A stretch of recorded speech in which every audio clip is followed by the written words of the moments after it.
We're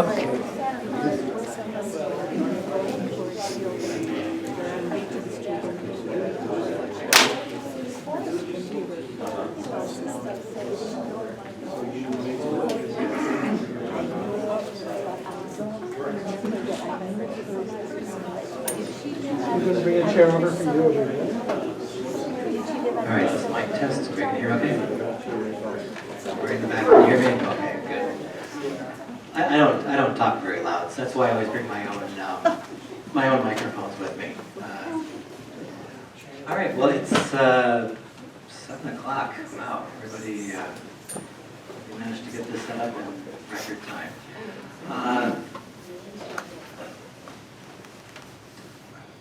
Okay, well, this is a great turnout. Thanks for coming out at such a cold night. I'm going to just jump right in because I'm sure all of you came here not to listen to me talk, but to hear our guest tonight. Joining us is Stu Levitan, who really needs no introduction if anybody has been living here in Madison for more than a couple of years. Stu is a kind of a fixture in media and also in local government as well. Since 1975, right? Just about that. Yeah. So, award winner, print, broadcast journalism. He's written extensively on the history of Madison, and I will let him talk about how you can pick up your copy of this book. We have some more available, and we are very lucky. I want to do something on the history of Madison. I reached out to Stu. I knew he was working on the second volume. When I asked him kind of what decade he wanted to focus on, he said the 1970s. And to me, I wanted to hear that history. I was born in 1967 here in Madison, so I lived through the 70s, but I don't remember all of it. So this is going to be an opportunity to kind of fill in the blanks for me. So without further ado, I'm going to turn over to Stu. And one more thing too is we're recording this. It's going to be just the recording of the presentation part. So I just want to let everybody know that. So. All right. Thank you, Bill, and thank you all for coming this evening. I really appreciate it. When Bill asked me to do this, I thought the book would be done by now. It turns out that it's not, so you're actually hearing a book talk on a book that is not yet finished. I haven't done one of these in a while, so we'll see how well I do. I kind of remember how they go, but I'll do my best. The 70s, and as Bill said, if there's still some books over there from the volume 1 with the red cover, you're welcome to take one. If you are so inclined to make a free will donation to the Madison Public Library Foundation in appreciation for all the great work that it does, you can leave a couple of coins at the desk, but again, that's just a free will donation if you're so inclined. The reason I wanted to do the 70s is because the 70s were the fulfillment of the 60s. The 70s fulfilled both the greatest hopes and the worst fears of the 1960s. It also saw the founding of legacy institutions that we still live with and still cherish and utilize to this day. For those of you who took Latin in high school, and I know there are a number of you in the crowd, the 70s were a lot like Gaul. They could be divided into 3 parts. It's a little Latin joke there. There were first the war years, 1970 to 1973, then the revolutionary years, 1973 to 1979, and then the year I call revert to the mean for the last year of the decade. There were so many things that happened in the 1970s. The State Street Mall was built, the Civic Center was built, the Triangle Urban Renewal District was finally finished. It was the start of the saga to find a new campus for MATC. School enrollment dropped so sharply that we closed 6 schools in 2 years. I'm not going to talk about any of that in my main presentation. But I do have the slides, and I am prepared to discuss those things if during the Q&A you want to bring those up. What I am going to do is first show some establishing slides. There is one. Then a couple of slides to show the difference between the 60s and the 70s. Then a main segment on the war years, because that period became such a pivotal time in setting our identity both internally and to the rest of the world. Then a segment on the Civil War inside the Madison Police Department over Chief David Cooper, and a look at the activities of the undercover affinity squad. Then a look at the 3 years of Mayor William Dyke and the 6 years of Mayor Paul Soglin, with just a bit about the first 8 months of Mayor Joel Skornica. Then a segment on an industry which was controversial throughout the decade, which when you, for those of you who remember it, when you see some of the representations, I think you will be aghast, and I think people today would be aghast to learn the extent of the commercial sex industry in Madison during the 1970s. Do we have any children in the crowd? Okay. And then finally a couple of one-off items, and then we'll open the floor to questions and maybe take up some of those topics that I mentioned but did not address. So this may be the cover of the new book. I thought that the cover of the new book would look like the old book, and I had to pick 8 portraits to put in. I was going nuts coming up with 8 people to put on the cover. And I said, no, that was the old cover. We'll be in color. So, oh, this is a great, this is a nice picture. In all honesty, though, this picture was taken in the summer of 1969. So it's not quite a 1970s picture, but it was close enough. This is a 1970s picture. There was a series of aerials that were taken on October 20th, 1971. You're going to see some of them. In the upper right corner, you can see that during the decade of the 1970s, the city of Madison population declined. And as you'll see, this will have significant impact on the public school system. Oh, one more thing I should say before we get into the meat of this. All these photos that you're going to see tonight are courtesy of either Capital Newspapers, the University of Wisconsin-Madison Archives, or the Wisconsin Historical Society Archives. They're not individually credited. A couple of the photographers are credited, but I wanted that acknowledgement. And the book, in fact, is going to be dedicated to the reporters and the photographers and the editors and the publishers and the advertisers and the subscribers of the daily newspapers who literally did create the first draft of history. I could not have written this book without their work. So if you know any of those photographers or reporters, this is for them. So this photo, October 20, 1971. If you have really sharp eyes and a good memory, can you identify the important building that is being constructed at this time? It's hard to see. Any clues, any ideas? Not. There you go. Who said that? You said that. Very good. The Jeff 1, which was under construction in 1971 and would open in 1972. And the other thing that really jumps out, the thing that jumps out to me about this picture is, do you remember the Woolworths at the corner of Mifflin and Wisconsin Avenue? Yes. Up until that 100 Wisconsin Avenue, 8, 10, 12, 14-story condominium, we had a 2-story building on the square. Now, some would regard that as inadequate utilization of precious space. I think that's probably correct. I think a 8, 10-story building probably is a better use of space than a 2-story 5 and dime store. So this is the square in 1971. The other thing that you'll notice is the tree cover. Photographs of the square up through the 70s into the 80s, it looks like a forest compared to what we have today. It's remarkable how verdant that area was. I have a segment in each chapter that I call Vox Populi, Vox Populi, Vox Dei. The voice of the people is the voice of God.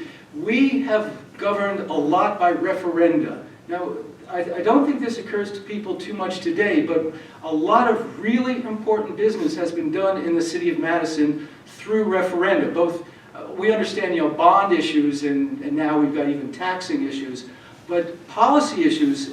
We created Monona Terrace by referendum in 1954, and we killed it by referendum in 1962. We killed it again in 1974. And here are some of the referenda that came to votes in the 1970s. I'm not sure how well you can read that, so I'll just highlight some of them. In 1971, it shall be the policy of the people of the city of Madison that there shall be an immediate ceasefire and immediate withdrawal of American troops and equipment from Southeast Asia so that the people of Southeast Asia can settle their own problems. Passes essentially 2-1 in April 1971. A similar referendum lost in April of 1968. It got 43% of the vote, which was higher than San Francisco or Cambridge, but it still lost. And in those 3 years, it so turned around that it passed 2-1. Now, we're going to talk a bit about what was going on in Madison in 1970 and 71. In 1975, to create a charter ordinance prohibiting the Common Council from regulating any form of sexual conduct between consenting adults except where prohibited by law. In 1970, we're going to talk about the commercial sex industry in a bit, but this was a two-part referendum to repeal an existing regulation on massage parlors and nude dancing, and then pass a new ordinance that says you couldn't regulate it. The referenda supporting the commercial sex industry lost 2-1. That same day, Paul Soglin, who supported the referenda which lost 2-1, was reelected 2-1. So people were apparently able to differentiate the issue from the candidate. In 1976, a resolution to oppose the construction of a 6 or 12-lane highway parallel to the South Belt Line through Upper Mud Lake and urged its opposition. This passed easily. This was the resolution that killed the South Belt Line for 10 years. It's not completely accurate in terms of what it was speaking to. There was a citizens group whose acronym was MARSH. I forget what it stood for, but it was to stop the South Belt Line. And this referendum stopped the Belt Line, stopped it cold. In 1976, there were two marijuana referenda. One was to decriminalize. That passed by 60-40, and then one to legalize it, which passed by 200 votes. So people apparently the city of Madison was barely in favor of legalization in 1976. And then what I think will come as a surprise to people, in 1977, a referendum to create a rental relations board and set rent control lost overwhelmingly. Look at those numbers. 8,000 to 46,000. Paul Soglin opposed it. Phil Ball opposed it. So Madison has had the opportunity or the chance to impose rent control, and it did not do so. So those are some of the referenda that we considered in the 1970s. Here's an Edwin Stein photograph of, there are so many great skylines. I mean, the photos from Olin Park and Sheridan and Lakeside Street are just so wonderful. This is an Ed Stein from 1972. I've highlighted 3 important buildings which are no longer with us today. The Methodist Hospital, which fell victim to changes in health delivery system. St. Raphael's Cathedral, which fell victim to an arson. And the James Wilson Plaza, which fell victim to bad construction. A beautifully composed photograph. 1975, this is a Bruce Fritz photo, and you'll see the highlight of this new skyline is the glass bank, which I guess First Wisconsin had a sense of humor because its formal dedication was May Day 1974. Now think about this for a moment. This building is built in 1972, 73, 74, which means it's being designed in 1970 and 71. Look how many windows are in this building. When they were designing this building, windows were being broken on State Street every other day. And somehow they figured, you know, by the time we build this thing, that'll all be over. If this building had been built in 1971, you know, every glazier in America could have retired. You know? It would have been just remarkable how they figured out what they were doing. And there have been protests in this building. The bank had some relationship to the Shah. So I remember in 1979, 1980, there were some anti-Shah demonstrations here. There have been some welfare demonstrations in the glass bank. But its windows have never been broken. So here's a quiz, which if some of you are on Facebook, you may have seen. Here are 5 numbers. The top 4 are directly related to one another. The bottom one is tangentially related. Throw out any ideas what these numbers could these are numbers as of 1970. These are 1970 numbers. It's the circulation of the daily newspapers. Isn't that something? 46,000 people bought the Capital Times every day. 113,000 people bought the Sunday State Journal. 71,000 people bought the Daily State Journal. Madison newspapers had 367 employees. I've gone down there several times looking for photographs. Phil Brinkman, the city editor of the State Journal, has given me full access to their photo morgue, and he'll open the door and he'll say, "Hi, you've now doubled the population in the newsroom." It's a ghost town there. 367 people, and putting out how many editions?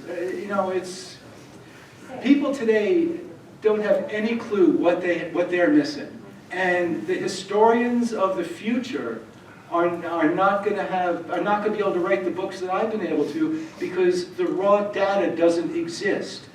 Blogs and tweets and TikToks are not going to do it. And it's the amount of history that is going unrecorded and unreported and will just be lost to history is discouraging. Did I see a hand in the back? I just wanted to say I delivered Capital Times newspapers on 2 separate paper routes. Wait, is there anybody here who delivered the Madison Press connection? That's what we wanted. Yeah. Okay, now we're gonna. Okay, so people sometimes ask, Stu, what is Can you show a slide that shows the difference between the 60s and the 70s?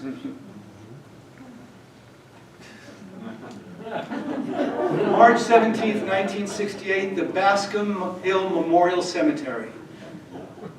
September 1979, 1,018 pink flamingos. You want to know the difference between the 60s and the 70s? There it is. And you want to know how many young men of Madison, either Madison natives or students at the University of Wisconsin, died in Vietnam? There are the numbers. And there's one woman with a connection to Madison who also died in 1965. Anybody know who that might have been?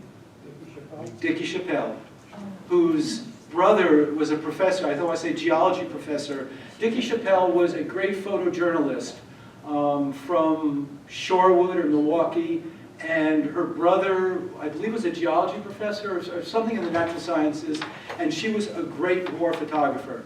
And one day she tripped a booby trap mine while covering a marine landing, and that was it. Yeah, Dickie Chappelle.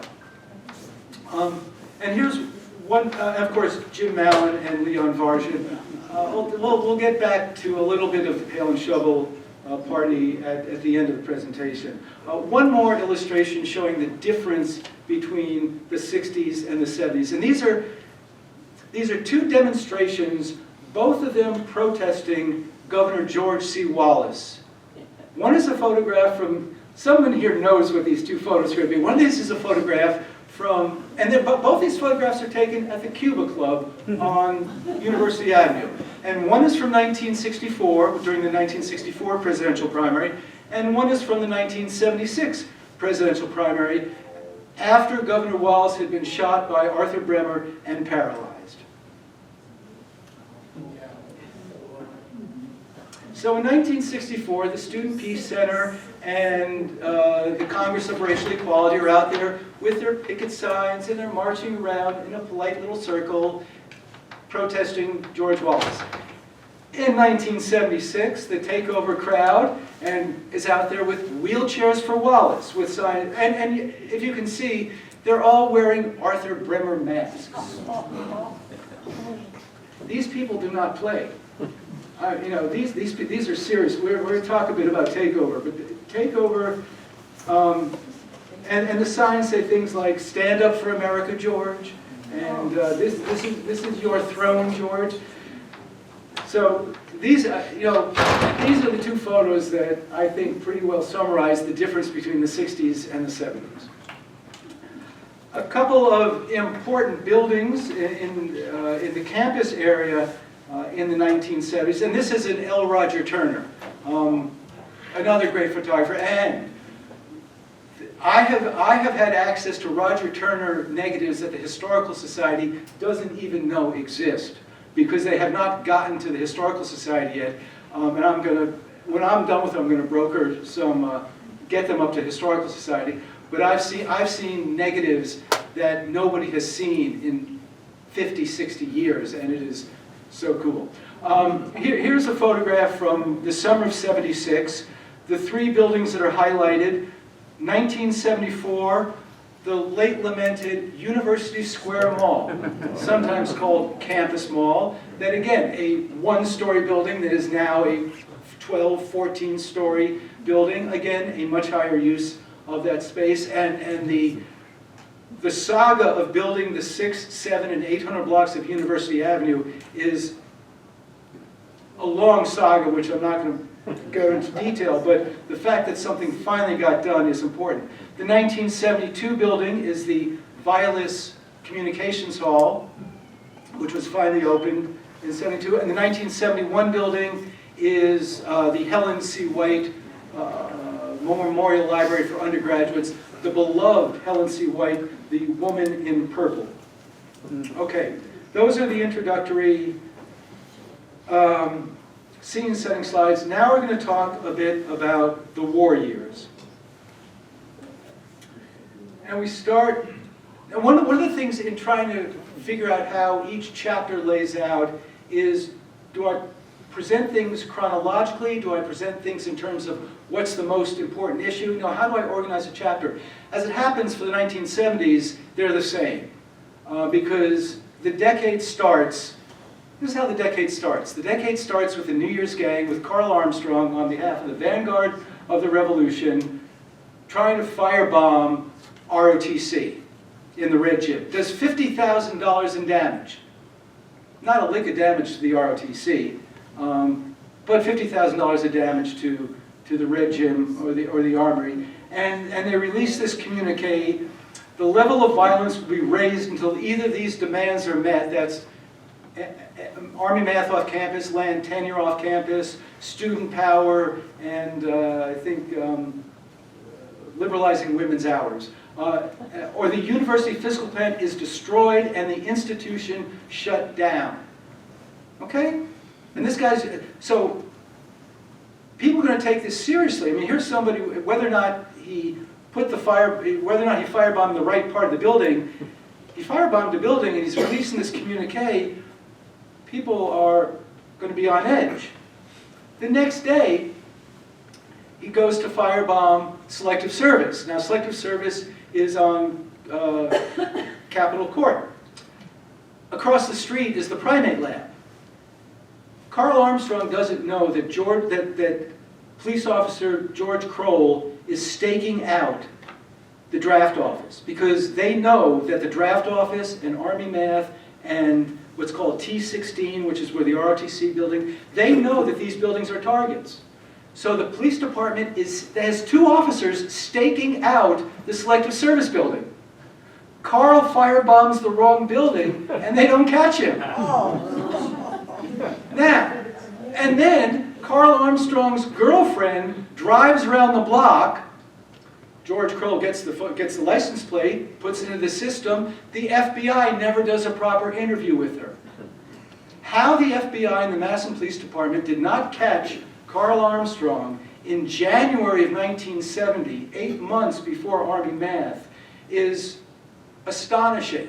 And they know it. I mean, they're officers, they're FBI agents whose careers did not do well after it turned out, wait a minute, you didn't interview Lynn Schultz? What the hell? But read that Daily Cardinal editorial. This is the official newspaper of the University of Wisconsin. If acts as those committed in the last few days are needed to strike fear into the bodies of once fearless men and rid this campus once and for all of repressive and deadly ideas and institutions, then so be it. So be it. The official newspaper of the University of Wisconsin has an editorial saying, so be it. Now, this, you may have noticed some articles or posts in the last couple of days about people having a similar attitude about assassinating healthcare executives. Yeah, but for the University of Wisconsin student newspaper, needless to say, this was not received well by the powers that be. This is just the start. So this is January, and here we get to February, because the Dow Chemical Company, which made napalm, which was the occasion for Dow Days in 1967, they finally lost the government contract. Dow wasn't making napalm anymore, so we had to find a new target. GE makes war implements. GE, let's target GE. So GE is coming to do job interviews. Turns out Jerry Rubin is giving a speech the night before. After Jerry Rubin's speech, everyone goes out and trashes some windows. The next morning, they trash some more windows. So we've got 1,500 people rampaging around State Street. They smash windows on 29 stores, plus the Army Math and the Red Gym, do $25,000 in damage, and there are 8 arrests. And there's a photo of one of, that to me, that kind of looks like Paul's books. The one on the right, doesn't that look like Paul's books? At one point, they trashed Eddie Elson's No Hassle headshot. Man, I mean, it's like, oh, what are you smashing Eddie's place for? And then we see the plywood. If you were in the glazier or plywood business in 1970, you had a good, steady income. Madison Kaleidoscope was a radical newspaper, talking about a beautiful military operation that was on the offensive. I mean, are you starting to get a sense, for those of, how many were here then? Okay, so, how many were not here then? Okay, is this coming as something of a shock? What life was like in Madison at this time? Because it goes on. April 18th. Now, okay, 8,000 people are marching. This is the Madison Area Peace Action Council. It's got a welfare rights thing. It's 8,000 people marching peacefully up to the square. And then the 500 people in the revolutionary contingent break off and start shouting, "Free Bobby Seale," running down State Street, running to Mifflin, smashing stuff. They do $100,000 in damage. They smashed 191 windows in Washington School. Now you may ask yourself, how will smashing 191 windows in a public school building in Madison, Wisconsin stop the war? When you figure that out, let me know. But the other thing that's important is that the 500 people in the revolutionary contingent are the news. It's not the 8,000 people who marched peacefully and had legitimate addresses and significant, political action. It's the 500 people who break off and do the damage that make the news. And then, of course, we get, and this is still only April, then we get to May. We get to Kent State and Cambodia. This picture on the left is 5,000 people in a mass meeting on the Union Terrace. Now think about that, 5,000 students all gathered together to talk about what are we going to do. One of the things that really jumps out at me in the 50s and the 60s and the 70s is these large meetings of thousands of people talking about what are we going to do. There are meetings in the 1950s of 1,000 people to talk about whether or not they're going to build an underpass under the railroad tracks on West Washington Avenue. At a time when that's more than 10%.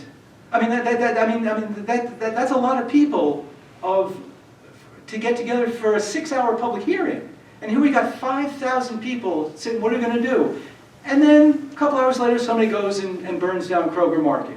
Now, there are some people who think that was an insurance arson, that, someone saw the opportunity, hey, we can...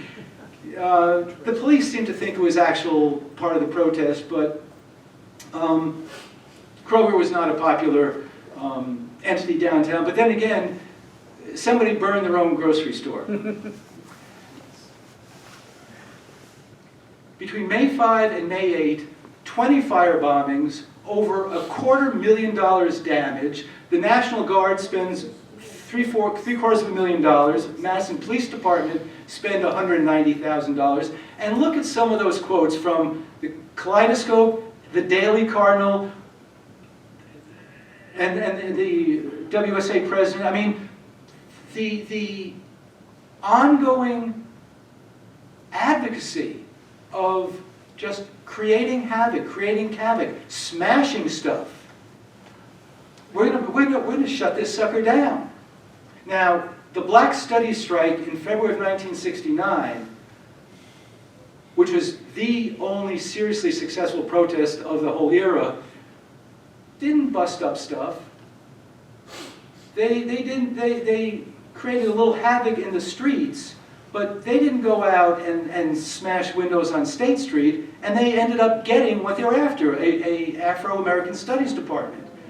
Because they were targeting people, because their action was targeting people who had control over the outcome.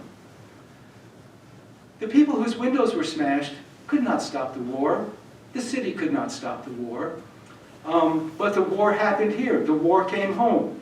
And if you thought the war only happened downtown, the next time you drive through Breeze Terrace, the next time you drive through the intersection of Regent and Monroe Street, think what it was like driving through that intersection on May 5th, 1970. There's Gulissarian, in the lower image you can see Gulisarian's